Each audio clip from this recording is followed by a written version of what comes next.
Bulls struck back with a major weekly close, and the time is ticking for them to take ultimate control. But there's a couple of things we still need to see before we actually can confirm if Bulls are fully in control. So without further ado, let's get straight into the show.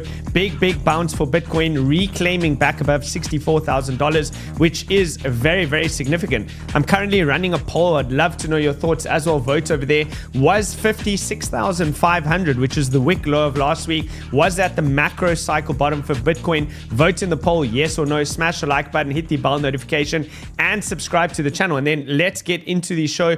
I'm going to try and make it very, very quick so we don't waste your time and you can be well on your way with the rest of your day. Bitcoin over here, or at least crypto as a whole, let's have a quick look. Hourly, everything pretty much green in the top 100. Daily, fully green. Weekly, big bounce. Only a couple of positions over there still in the red. Even the monthly now, for the very, very first time, you are starting to see some coins reclaim their green territory. So turning back up on the monthly gains over there, we have again a notable difference over here with the meme coins once again reclaiming the reins first. So obviously the market is telling you over here that they're still willing to bid the far right side of the risk curve, meaning buying up the meme coins first, because you have over here Bonk and Pepe, which are some of the first coins up. And then in terms of good tech, these are coins that we put onto our buy list last week. We have both Arweave and Ton, which are also first out of the gates over there on a monthly. We went long last week on Bitcoin. That was on the Friday show. Here it is all the way at the bottom, $59,000. We're looking for the reclaim over there. We went long, and consequently we remain long. I'll update you on this trade in today's show, so stay tuned until the very end. And then we have a lot of important things to look at. Very quickly, we're going to keep it really simple. You have your range levels at the top of the pink zone over here, range high, range low at the bottom, mid-range, of course, the pink zone in the middle. Price still in an uptrend because it is above the 21 exponential moving average, which has been governing price towards the upside. And you can see the prior tests into this moving average have bounced price off of it. And this time was absolutely no different, with an absolute perfect test. Look at that, to the exact tick into that 21 EMA. And this is why I use this exponential moving average on the weekly chart, and I recommend you always put it on your chart as well. Big bounce, no closes below into the bearish zone. So theoretically, the cautiously bullish analysis that we gave last week has paid off to a T, and we continue to hold that stance. Now, where do we become very bullish? Where do we go from cautiously bullish to very bullish? I think we can even put a tag in there. Well, of course, if we start to break above this zone over here, then we go very, and let's even do it like this, bullish. That type of bullish. We're going to be very bullish if you start to get above those candles over there. Ultimately, that's where bulls take maximum control. That level being 71,350. If you even see a single candle close above there, then you're going to be maintaining the parabola, which we outlined last week. I'll update you on that parabola as well. Another sign was, at the time, funding went incredibly negative as we were printing that wick. But I said, wait for the weekly close for full confirmation. If you get a weekly close that's completely red over here, that still becomes a buy the dip opportunity, a strong buy the dip opportunity. When it was only temporarily red, as prices were those levels, it made it cautiously bullish. Cool. Moving on over here, there are some key levels that were reclaimed. Most notably, we did break back above the previous month's low. So there it is. Now we're looking at previous week's high. If we start to break above previous week's high, we can follow this trajectory. And the great thing about all of this is the stochastic RSI is still near the bottom over there, which means once you do break above the very bullish zone, as I've shown over here, that's going to also turn up your stochastic RSI, which means that you have a lot of momentum to continue this bullish run towards the top side. So a lot to look at over there. Altcoins bounced 20 to 40% since the lows, Bitcoin 15%, and funding is pretty neutral. In some cases, it's even negative. This is a very healthy sign for the sustainable growth of the market. So all in all, that's good. Giving you a little bit of perspective, this is a tweet. Let's give 𝗕𝗬𝗕𝗓 a quick shout out over here. So just putting it into perspective, this is your key reclaim area. This is where we're having the consolidation. This is ultimately where price bounced off, and you can see anything above that level is very bullish. So putting it into perspective, a little step further, every swing failure pattern that we previously had on the weekly time frame, which is exactly what we've seen led to a continuation higher. There it is, swing failure pattern, big sustainable move towards the upside after that. Over here, swing failure pattern, massive move towards the upside. Another swing failure pattern over here, huge move towards the upside. Swing failure pattern confirmed, looking for potential big move towards the upside. So I will give you the levels to look at on the low time frame in the event that we do come back lower. I think very, very probable that that exact wick low is going to be the bottom. I think there's a possibility that you come back to $60,000 for one more retest, and I think that bulls will bid that level aggressively. So I'll update you on those as we get to the lower time frames.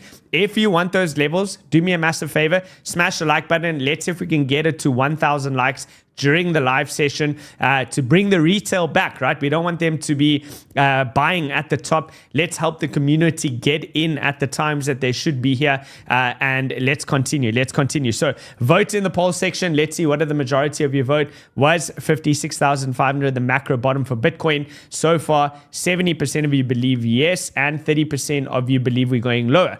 Well, there will be consequences if we do go lower. If we break below that wick, it's going to change the sentiment drastically. 50,000 would then be the next obvious level of support. But at the moment, I lean in line with the masses over here. 70%, I say good chance that that was going to be the bottom, but I don't think that we just V-shape out of here, and I'll show you why. We did get a reset over here on the fear and greed, which is exactly what we're looking for. Let's just quickly reset this zoom. There we go. The 40 to 50 zone. All the major bottoms were printed in that zone, and we printed that fearful level twice, which is very good. As price is V-shaping out of here right now on the low time frame, we still printed the fear and greed in the 40 to 50 again. Now, the bearish scenario would be this. Of course, price is coming up into the mid-range. You can see on the daily time frame, this has been the daily range levels. And at the end of the day, the trend is your friend until the end of the trend. Macro trend remains towards the upside, but your daily trend is towards the downside with lower highs and lower lows. There you go, another lower low. If there is going to be a lower high over here, of course, what do you expect? Well, you would then expect that that trend would continue towards the downside, and that would open up the possibility, of course, to test into the major support level, which is that $50,000 zone, which currently has your 200 exponential moving average rising up slowly but surely, and is about to meet that area for a very high level of confluence. So what does that mean for you as the viewer at home? Does that mean that you should FOMO into the market now? No. I would say wait to see what the reaction is over here. If you did not yet gain a position, wait for the break above, which will then eventually throw back as a back test into this region as support, which means that you'll be buying marginally higher, just a tiny bit higher, but you'll have a much safer entry. Alternatively, there's a possibility that you're going to reject from that 50-day moving average, which lines up with your mid-range, and then you're going to come down one more time. I think they're going to be bidding hard over here into the $60,000 region, which just so happens to be where your range lows are.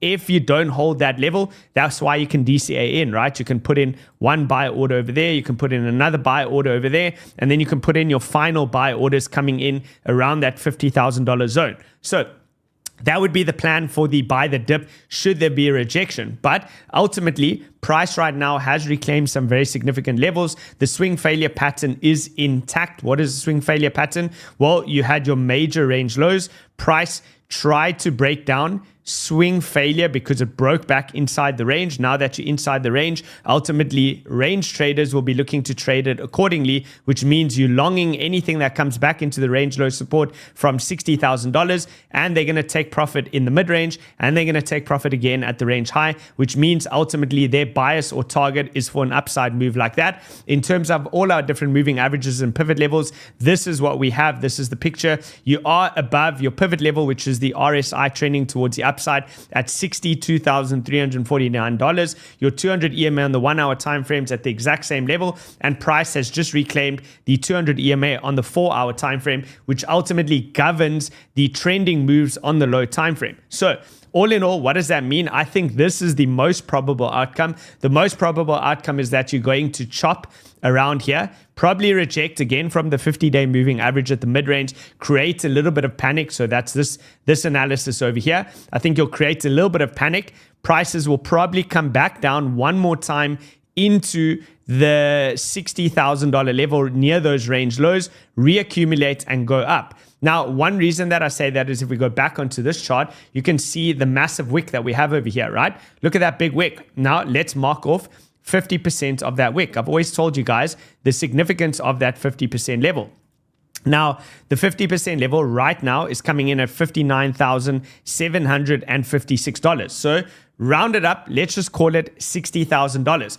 That means there's a possibility that you come back down to fill that wick, creating a bit of a panic, rejecting off that 50-day moving average on the daily. You come back down, hit that zone, bulls step back in, and ultimately prices go higher from that point. That's my base case. That's my analysis. That's what I'm looking at over there for Bitcoin. And here is your 4-hour time frame. You can see the downsloping trend line within the range. We have broken above that. And it would make sense that you chop around this region for a little bit longer, right? Maybe you see something like that. That will allow for the EMAs to continue to catch up to one another. And then hopefully we get a bullish crossover there with the red 50 moving average crossing above the blue 200. And then we can be back into those strong trending moves. Ultimately, this is going to take a bit of time. This is why I don't expect a V-shaped recovery. I think that prices will continue to chop around for in the region of about another 2 to 4 weeks. And then we can start to move into the strong trading moves once again. So those are the base cases for Bitcoin. What does that mean for the long trade, which we took over here on Prime XBT? Well, ultimately, I am very, very aware of the resistance that's coming in at this zone over here, which is $56,000. There you go. This is the level to clear. Therefore, I will probably take half of this position off. We're currently up 40% on this trade over here. I'll take half of the position off the table as we come into this in anticipation of a rejection. And then I'll consider re-adding back towards that $60,000 region, which is pretty much just a little bit above where our original entry was. So that's the Prime XBT trade. There is a link in the description below, by the way, if you guys want to trade on Prime. Looking at the DXY, the dollar index over here, we've been looking for the DXY to trend towards the downside and have a major breakdown. We've said that the major breakdown only really occurs when you start to break below the white box, which means we need to see it get under the 102.7 level. If you see it get under the 102.7 level, that's going to create a mammoth rally for risk on assets. And there is some signs and symptoms that you might see the stock market rebound, right? One thing that we're seeing in the chart is we're seeing another attempted reclaim of this range level. We said there was 2 scenarios over here. One would be similar to Bitcoin, where you're going to get a swing failure pattern by reclaiming back into the range. There you go. So above the yellow box, swing fail, get back into the range. That would mean the bottom's in. The alternative would be if this is resistance and rejects, you could potentially go down 5 to 7% more on the stock market, which would mean Bitcoin down to $48,000 to $50,000. Right now, the Nasdaq on the top right is giving us the first sign that it's attempting to reclaim. If we start to get daily closes over there, it will look very, very good. And that will probably follow through into of course, the S&P 500 on the top left, and the Dow Jones Industrial Average on the bottom right. And that ultimately can be seen as well if you look over here at the Nasdaq 100 bullish percent index. What does this chart tell you? Every time that this oscillator at least moves into the lower green zone over here, it rebounds the stock market pretty aggressively.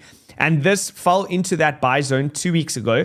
And now the Nasdaq is at least 500 plus points higher since we got that level. So the question is, will we have follow through? Sometimes you hit that level and you come back one more time to test the lows, which would be similar to what I'm saying about Bitcoin.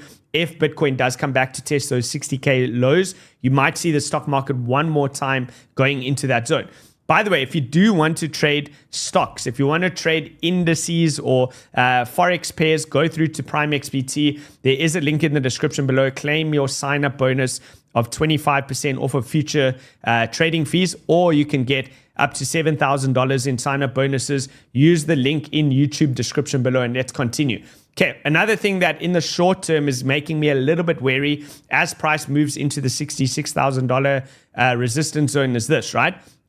We've counter-traded the signal very, very successfully when price is ranging, right? And you can see over here, it's flipped pretty aggressively positive. You currently have only 62 short liquidations versus the available 431 long liquidations. That means that liquidity is better stacked on the other side, meaning if price goes down, there's more liquidity up for grabs to squeeze out the late longs that have just jumped into the market. So as you can see, of course, we were long using that chart going into the lows, and now we're looking for the opportunity in case we have to counter trade this, right? Because at the end of the day, prices have been downtrending in the short term, right? Lower highs and lower lows. So if there is going to be a rejection from here, we're going to be looking for an opportunity to short trade that back to the bottom over there. This is why we're going to be taking some profit in the middle zone over here.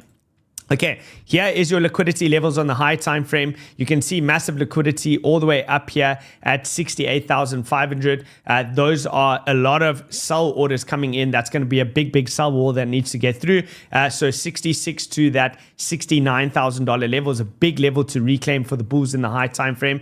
And in terms of your flows, so what's happening under the hood, price going up, spot going up, leverage going up, open interest going up. Very simply, what does this mean? Well, the market isn't showing any major divergences over here. Everything is in unison. Watch and wait for any form of divergence to get a little bit of a warning signal. If you see open interest starting to drop over here, then pay attention that the counter trade move might be taking place, right? If you look at the RSIs on the altcoin sector, this is ultimately what we can see. There was a big reset at one stage. Everything was in that overbought territory on the weekly time frame. It has been fully reset. Now moving into the week and neutral zone. Let's have a look at what the daily's done. There we go. Same thing on the daily. Let's have a look at the 4 hour. 4 hours starting to move back into bull territory where the trending moves take place. Okay, cool. ETH BTC. ETH BTC is still attempting to reclaim that level. Remember, we're waiting for 3 higher highs and 3 higher lows. The reclaim and successful defending of the 0.050 level. We haven't seen that yet. You can see it's been lost once again. This is why we said we don't want to be chopped in and out of this position. Let's just wait for a fully confirmed trending move where ETH BTC trend has been broken from the downside and moving back towards the upside. We haven't seen that yet. ETH USD has to reclaim this white line. The white line's coming in with the previous wick high that sent price to the downside, 3,359. So if it gets above $3,360 and starts to close multiple daily candles over there, then ETH USD can continue to trend higher. So that's what we're looking at. I want to pay close attention to the Bitcoin dominance. You can see we do have bearish divergence, which is currently taking place. Let's zoom in. This is your strong mid-range level in the yellow box. And let's go on to the 4-hour time frame. Now, let's just let that load up. I'm waiting to see if this is actually going to break down, right? Because if you look over here, this is what we're seeing. Of course, it started to create a little bit of a downtrend in the short term, but really this is the level to break. If you start to break this zone, and let's put it over here, let's use an arrow. There we go. This zone over here, if you start to break below these candles, 53.5%, then expect that this is very quickly going to start to move down to 52.22%, which is going to be a major support level. But if you break 52.22%, then high time frame, you're breaking down the rising wedge formation, which means that altcoins are going to rally aggressively against Bitcoin or outperform, right? It's unlikely that altcoins outperform Bitcoin in a down move, meaning that Bitcoin is selling off much quicker than the altcoins. The most probable case would then mean that the market is moving up significantly and altcoins are just moving up a lot quicker. So then it becomes a risk on environment. So understand the way that this chart plays in line with the rest of the market and everything we're looking at. Okay. Tech Dev says over here, act like you've been here before because you have. If you look at what happened with Bitcoin, or at least the altcoin sector in 2015 and 16 leading into the 2017 rally, this was the picture, right? Creating a massive rounded bottom over here, breaking out, coming back to back test the 50% of the range, and then led to a big breakout. This is what we're seeing right now. So as you can see, let's go on to total 3. You are getting a reaction off the trend line. Price is holding up over there. And we said bulls take back control when you get into the yellow box, which is the top quarter of the overall range. Remember, this is all a big range, right? This is one massive range. So this would be your bottom quarter. That would be your second quarter, third quarter. That is the fourth quarter. So if you get into the fourth quarter, consolidations into that fourth quarter generally lead to breakouts, at which point you have a measured move target, sending price up over 100%, right? Up to 1.25 trillion for total 3, which would mean that you're probably going to see a breakdown in that Bitcoin dominance below these levels and probably even below 52.22%. So that's what we're waiting for over there. Let's go on to the altcoins. Okay. Let's go on to Solana because we have been long on Solana. Remember, we long Solana over here at 125. We said we're going to continue to remain long over there. Let's quickly see what is going on over here. One of our bias was, again, in terms of the range to counter trade this. So let's see the longs to shorts over here. What does this look like? In terms of price, though, you are going to come into resistance over here at about 162. I might de-risk some of my position at about 155 to 158. That's going to be the zone where I want to start to take a little bit of profit, or at least raise those stop losses into the take profit zone so that I can't lose on this particular trade. Okay, there it is. Look at that. Here is your Solana position with currently 306 long liquidations versus 31 short. So liquidity is more towards the downside. If price moves down, longs are going to get liquidated. And that's exactly how we took this long trade initially. We're looking to take it the inverse, right? When everybody was going short, we were looking for longs. So that's that. Let's go on to the next one. Ultimately, though, wait, one more thing on Solana. If Solana bulls can't get price above this mid-range level and defend that 160, that will be incredibly bullish. But I expect that to only take place if Bitcoin breaks through $66,000 resistance. If they do, then you're going to be looking at higher prices. All right, Polkadot. Also very, very bullish on Polkadot, given their new updates that they've had within the market. In terms of their protocol, they've made new adjustments. It was announced at token 49, 2049 at least. And we said we're looking at a potential double bottom over here and a deviation back above the top of the range. Similar to Solana. If it gets above this zone over here at $8, that's going to be incredibly bullish. And more specifically, if you start to see Polkadot break above this zone over here, which was the order block that led to the breakdown, that's going to get sent fully all the way to the top side over here. And based on previous history, you can see Polkadot has much, much higher levels. If, in fact, their tech is bullish, you can start to target all the way up to $23, which for the altcoin sector, if it gets moving, that's a 2x return from current levels. Okay, Injective, let's see how Injective's doing. Okay, so Injective, be careful of this zone. This is resistance at $29. But if you get above that $29, you're back within the old trading range. Then you can view this as a big, big deviation and you can start to look for high prices. What else? Sui, let's see how Sui doing. Okay. Hit the range level, hit the support level. Remember, we spoke about this last week. We said that altcoins were going to go down at least 30%, right? At least 30%. And I didn't lie. Look at that, 25% down, right? 25% down from there to there, coming in to fill those inefficiencies. 50% of the wick. It's still possible. If Bitcoin rejects, it's still possible that it's going to come all the way down. Nevertheless, the pink zones are support. Let's see TON. How's TON doing? Okay, big move up over here on TON. I did warn of this. If Bitcoin rejects, be aware of the complacency bounce. If it doesn't reject from here, then ultimately this may be your next major support. We put this on the buy list and we said with this particular one, we're only putting in one buy order simply because we're just taking on too much risk based on how this is run. If you miss the trade, you miss the trade. We said ultimately what we'd love to see is we'd love to see TON come all the way down into here where we could scale in with multiple orders. This is based on Friday's show. So pulling up our highlighter, we said we'd have, for example, one buy order there, one buy order into the mid-range, and we'd have our final buy order coming all the way in at the bottom of the range. Now, if this is the only buy order that got filled, then so be it. Then you miss the other two buy orders, but you have additional capital which you can allocate into other coins that are better positioned to come into the zones or the areas of interest. ZETA was at a major key level. Look at that. Huge move from those lows all the way up into the next resistance level. You need to see ZETA get above this zone over here, or ZETA, however you want to pronounce it, and then you can be looking at higher prices. Let me know in the comments, is there anything else that you want charted? Okay, I see you guys say 𝗕𝗢𝗢𝗢𝗕, ONDO, 100x Club. That is 𝗕𝗬𝗕𝗕. What's up, bro?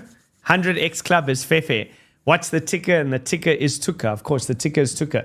𝗕𝗬𝗕𝗬𝗕𝗓, bro, you must come on the show sometime. We need to get 𝗕𝗬𝗕𝗬𝗕 to come on and share his thoughts and analysis as well. All right, guys, before we get into some of those altcoin requests, I'll bring those up in a moment. I just want to quickly go over opportunities for you if you already fully allocated into the market, but you still want to earn crypto, right? So those of you who maybe you're working a mundane job and you have time on your hands to do additional things like airdrop farming, etc., this is one way that you can get involved with Chappyz, right? Two ways to get involved with Chappyz, and you can earn extra crypto. Number one is buy the Chappyz token. Now, I'm not necessarily shilling the token. You can opt in for the second way. You don't have to buy the Chappyz token, but one way is to buy the Chappyz token, stake it, and then sign up and start using their app. So this is part of the second way. Where can you buy it? You can buy it on Gate, BitGet, Bitpanda, and PancakeSwap on the open market over there. The other way is you can come to their different community campaigns. As you can see over here, there is crypto which is up to be earned, right? You can earn crypto over here by participating. Go through into the ongoing campaigns. You can see the upcoming campaigns. If you know anything about these projects, and you can add value to their community in terms of valuable contributions in the form of chat, come through and chat. That's it. All you have to do, come through and chat the same way you chat in the Crypto Banter Discord communities, on the Banter Bubbles. That's all that you have to do. And then let's get into some of those requests, right? So ONDO, that was one of the coins that you wanted. It is maintaining the parabola, which is pretty good. It's maintaining that parabola. You have a range that's forming over here, ultimately breaking above the top side of the range, which is 97 cents, will lead to higher prices, right? Watch for the breakout of that level, the throwback into support. That will give you confirmation that you have a successful breakout from that range. But high highs and high lows is the name of the game, and that is looking good. If you look at OM, similar, right? Very similar to ONDO. We know the real world assets have been one of the top performing narratives, and we said you want to keep an eye out on that, right? So high highs, high lows, there it is. You got a ranging market. Same thing, watch for the breakout and back test into this range level of support. That is 83 cents. Let's go into 𝗕𝗬𝗕𝗬𝗕𝗓. All right, where is 𝗕𝗬𝗕𝗬𝗕𝗓? Here's 𝗕𝗬𝗕𝗬𝗕𝗓. Let's see, how's 𝗕𝗬𝗕𝗬𝗕𝗓 doing? Okay, cool. So 𝗕𝗬𝗕𝗬𝗕𝗓 range levels, we said long the bottom of this range at $22, take profit at the top side of the range. So if you did listen to that advice, that's the zone to take profit. Very similar to ONDO and Mantra. If you get the breakout above the range, the throwback into that range higher support, that's showing you it's a successful breakout, and you can look to higher prices. One example chart that I can give you over here to look at is going to be, of course, TUCA. So if we go to TUCA, this is an example of a successful range breakout. It had a beautiful, beautiful retest into the range high. There it is, ranging. There you go, ranging. Big move to the top side. Throw back into support. Now you can call it about 10 cents is the major support for TUCA. And ultimately, you're looking for a new range to form, right? And as that new range forms, it creates a psychological base of support. Everybody gains acceptance at that level and accepts that 10% is the new, or 10 cents, excuse me, is the new floor price. And then you can look for this to catapult higher, right? So ultimately, this is looking good. I put this on the list as one of my top meme coin holds. Let's look at GUMMY. We know the community are very involved with GUMMY. Also pretty decent, right? Forming a range. There's your range level. So the bottom of the range, 9 cents. Mid-range over here, which is going to be resistance, 14 cents. And then your range high coming in at 20 cents. Risk to reward, I personally felt that TUCA is a better play. That's why I put it on the portfolio list that I did on Friday. So there it is. Watch that. There you go. Watch this range level to hold, and then you're looking for a breakout. Okay, what else do we have on this list? Anything else that I should mention on this particular list? Let's see. Okay, let's go back here. What else do we have? Let's have a look quickly at Trading Lights, see what's going on over here. Is there any major sell orders coming in at $66,000, which we said was a significant area? So let's quickly mark it off. There we go, 66K. Okay, let's mark that zone off. Let's zoom in a bit. Okay, nothing too major. Nothing too major. I mean, you have a little bit coming in over here. around 100 Bitcoin sell orders coming in at about 65,500. But is that enough to stop price? Not necessarily. I don't think that's too out of the ordinary, but expect there is going to be a little bit of wick price action on the low time frame, probably a bit of profit taking within these zones over here. And then ultimately, as long as you see the higher lows, it's going to be looking good. So gauge price action on those lower time frames and just maintain. Watch. For example, I'm in the Solana long. That's probably my biggest position right now in terms of a long. So let's go to Solana and I'll show you exactly what I'm doing, how I'm playing it. Okay, here's Solana. Okay, so what I do is I say to myself, well, of course, this is the resistance, right? This is the area of interest. I could probably tighten that up. Then I'll go onto the lower time frame, let's say the hourly, and let's just maintain and monitor this uptrend, right? I just want to see that price action is continuing to print higher highs and higher lows. If I see something major like this, like a rejection, and it comes down, a big break, then obviously the next lower high, that's where I'll start to take off some risk from that position, right? And then maybe the trend is reversing. But right now, that hasn't been the case, right? Higher highs, higher lows, it just continues to float up. It's looking good. Of course, I expect there will be a little bit of a pullback. And then the real area of interest is as you move into the yellow zone, because this is where I'd expect a higher time frame rejection. So that's it from me, guys. Also, there's a link in the description below. Join Whale School. If you haven't joined Whale School yet, you have one more day left to join Whale School. Sign up in the link in the description below, and I'll see you all tomorrow. Cheers for now.